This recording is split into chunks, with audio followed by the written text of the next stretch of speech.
আসসালামু আলাইকুম গাইস, কেমন আছেন? আশা করি আপনারা ভালো আছেন। তো আমি আপনাদেরকে আজকে দেখাইতে যাইতেছি আরবিয়ান স্টাইলে একটা খেপসা।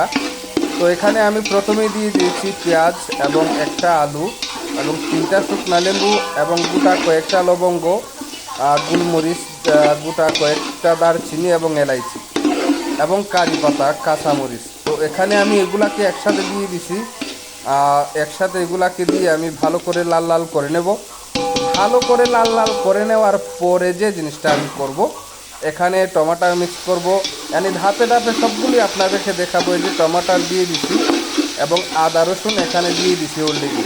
তো এইগুলা যখন আর একটু লাল লাল হয়ে যাবে, এগুলা যখন একটু পেকে যাবে, এগুলাকে ভালো করে একটু শুকনাভাবে ভুনা করার পরে আমি যেটা করব, এখানে মুরগি ব্যবহার করব, মশলা ব্যবহার করব এবং সম্পূর্ণটাই আপনারা ধাপে ধাপে ধৈর্য ধরে যদি আপনারা দেখেন, তাহলে অবশ্যই আপনারা দেখতে পারবেন, শিখতে পারবেন এবং আপনাদের পরিবারকে ভালো কিছু উপহার দিতে পারবেন ইনশাআল্লাহ।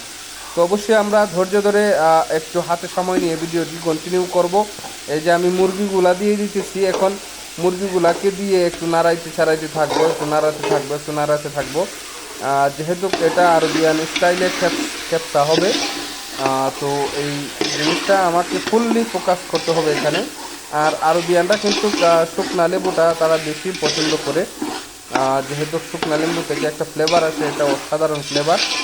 তো এখানে শুকনা লেবু আমি ব্যবহার করেছি 5-6টা, আর আমি যা যা ব্যবহার করেছি আপনাদেরকে বলে দিয়েছি। আর আমি সম্পূর্ণ ভিডিও আপনাদেরকে আমি কতটা এলাইচি কতটা দারচিনি দিয়েছি সেটা আপনাদেরকে আমি দেখাইতে পারিনি। তার জন্য অনেক দুঃখিত, কারণ স্ট্যান্ড দাঁড় করানো যাবে না কিচেনে। যদি দাঁড় করাই যে কোনো সময় আরবি আসতে পারে, আরবি আসলে মাইন্ড করবে। এই যে আমি মশলা দিছি এখানে জিরা, ধনিয়া, আরবি মশলা, সামান্য একটু মরিচ এবং ম্যাগি এবং আরবি মশলা পাউডার। আমি এখানে হলুদ ব্যবহার করিনি। হলুদ ব্যবহার শরীরের জন্য অস্বাস্থ্যকর।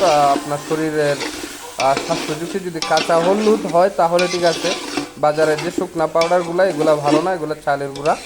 আর যাই হোক, তো আমি শুকনা হলুদ এখানে ব্যবহার করি না। আমি হলুদ মানি ব্যবহার করি না খানাতে। আমি যা যা মশলা দিয়েছি আপনারা দেখেছেন অলরেডি। তো আমি মশলা দিয়ে জিনিসটাকে আরেকটু পাকাবো, আর একটু স্পাইসি করার আমি চেষ্টা করব এখানে। তো এখানে যে জিনিসটা রয়েছে, এখানে আচার বাকি রয়ে গেছে, দই বাকি রয়ে গেছে, তারপরে ঘি বাকি রয়ে গেছে। আমি একটু সামান্য পানি দিয়ে এটাকে মিক্স করব। তারপরে ধাপে ধাপে আমি সম্পূর্ণ আমার যাবতীয় জিনিসগুলো আমি এখানে ব্যবহার করব। আপনারা দেখতে থাকবেন ইনশাআল্লাহ। তো এগুলাকে এভাবেই নাড়াতে চাড়াতে হবে, কারণ মুরগিটা সামান্য কিছু পাকতে হবে। পাকার পরে আমি যেটা ব্যবহার করব অবশ্যই আপনারা দেখবেন এবং ভিডিও কন্টিনিউ করবেন এবং ভিডিওর সাথে থাকবেন। আর আপনাদের মতামত অবশ্যই কমেন্টে জানাবেন। তো এখানে এগুলা ফুর করার পরে এই যে আমি লেবুর আচার দিয়ে দিলাম। হ্যাঁ, এই যে লেবুর আচার দিয়ে দিতেছি, সামান্য একটু লেবুর আচার দিব। তারপরে যেটা দিব এটা হচ্ছে রব, এখানে দিব রব মানে দই। এখানে আমি দই দিব। দই দেওয়ার পরে এখানে সামান্য ঘি আমি দিব, কারণ ঘি, এই যে আমি দই দিয়ে দিতেছি অলরেডি। তো দই দিয়ে এটাকে আমি সামান্য মিক্স করে নেব, ভালোভাবে মিক্স করব। এবার আমি ভালোভাবে এটাকে মিক্স করে নেব ইনশাআল্লাহ। এবার আমি মিক্স করে নিলাম, দই দিয়ে মিক্স করে নিলাম। এখন একটু ঘি দিব, তারপরে পানি দিয়ে অনেকক্ষণ সময় এটাকে উবালবো, মানে পাকাবো। পাকানোর পরে আমি চাল দিয়ে দেব এবং চালগুলো দিয়ে দেওয়ার পরেই খেলা শেষ।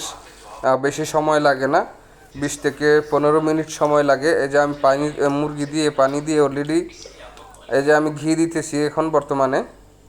হ্যাঁ, এটা হচ্ছে ঘি। এই যে ঘি দিয়ে দিলাম। তো হ্যাঁ, এই যে ঘি দিয়ে দিছি। এখন যেটা হবে, আমি এটাকে দম দিয়ে দেব। আমি এটাকে দমে ফেলবো। 20 থেকে 25 মিনিটের ভিতরে আমার খাবার রেডি হয়ে যাবে ইনশাআল্লাহ।